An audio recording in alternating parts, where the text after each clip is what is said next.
Sophiralou and welcome to my channel.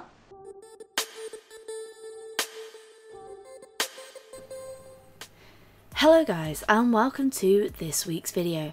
This week I'll be showing you how I make these art Polaroid pictures. These are a really fun idea to do something a little bit different with your art, where you can make it so like the characters are taking pictures, or they'll be really cute as gifts to other people. So all the equipment you'll need for this video, you'll need some of these mini decorative photo frames. You can get these from Amazon or any craft store, and they're available in all colours, shapes and sizes. I personally prefer just the standard Dovecraft ones because I think they look most like Polaroid pictures, but as you can see you can get these in a variety of shapes and even do ones that look like they come out of a photo booth. As well as this, you are going to need your favourite paper. I personally end up using mixed media paper a lot for this because I end up using markers, but you can use watercolour paper on this because it still is within that as well. Mixed media paper, as people know, is some of my favourite paper and I do really enjoy using it. Of course you'll need your pencil and your rubber to make sure that you can get your sketching done, and I love this mechanical pencil so much because it reminds me of my character Prickles. You'll want your favourite fine liners. I'm using a Unipin fine liners here. I usually use about 3 different sizes. One so I can get my basic line done, and 2 others to make it nice and thick. You'll also want a pair of scissors. You'll need this for crafting and cutting out. If you're not able to use a pair of scissors properly, make sure to get a parent or guardian to help you. You'll want some markers or your colouring tools. I'm using some Winsor & Newton Pro markers here. And you'll also want some pencils for details. I'm using some WH Smith pencils here. You want your white gel pen or some gold or silver for extra detail, and if you want that. And of course, to stick the frames to the piece, you'll either want some double-sided sticky tape. This is probably the best to use. It's the easiest to come by. You can get this at most craft stores. Or these cute glue dots. You can get these from Wilko's. They're not too expensive. It's just basically like little small dots, as you can see here, that you can stick in each corner of the frame to secure it. And this is a quickie glue pen, or you can just use standard PVA glue. The easiest method is the double-sided sticky tape, so I do actually recommend that. And last but not least, for decoration, if you really want to, you can use some stickers. This will just decorate the outside of the frame, so you can do something fun. So let's start. So the first thing you're going to want to do is you're going to want to trace the inside and the outside of the frame. This is so that you know the limitations of what the outside of the frame is and what the inside is.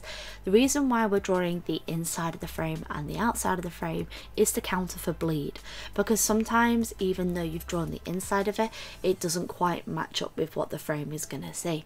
So you're going to want to draw a little bit outside of the frame so that you're able to get not only all of the illustration, but you're also able to counter in for that bleed as well. This is very important when it comes to doing this, so that you have time to be able to make sure that you've counted for that bleed, or if the frame shifts a little bit, so then you're not losing all your detail of your character. So just make sure to go a little bit over the inside of the frame. And the next, what you're going to want to do is you're going to want to get your inking tools and start inking.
While inking, make sure to counter for the bleed as well. So you want to ink a little bit over the inside square just so that you've got a little bit of room in case the frame wiggles, and be able to do that. Also, when you're thinking of line weight, make sure to think that anything that is closer to the frame is going to be naturally thicker when it comes to line work. This is so it's slightly bolder, and anything slightly further away from the frame is going to be thinner. This is to show that depth in your illustration, and will help a lot in making your lines more interesting. After that, get your favourite tools to colour with. I'm using the Let's Set Pro markers here. As you can see, I have a really nice collection of these. This is stuff I've built up over the years, and I have a lot of the old and some of the new. When colouring, especially when it comes to markers, if you want to get an even layer, my favourite method to get an even layer is to use little circular motions. This will keep the colour nice, and it won't give you as many patches, especially when it comes to certain types of paper. Sometimes markers end up being a little bit specklier. I can't remember the correct term for it, but if you're trying to use like strong broad strokes instead of smaller circles, you'll notice that your ink ends up being a little bit patchier, and so being able to avoid that, little small circles really does help.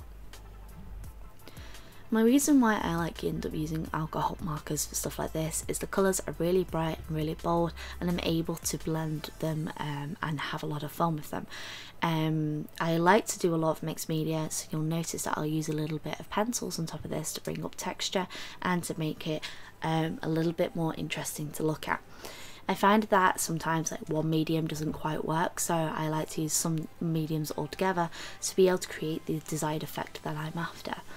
These are a lot of fun to make. After you've done your art, you're going to get your Polaroid piece, and using your glue or your double-sided sticky tape or your glue dots, secure it on the piece.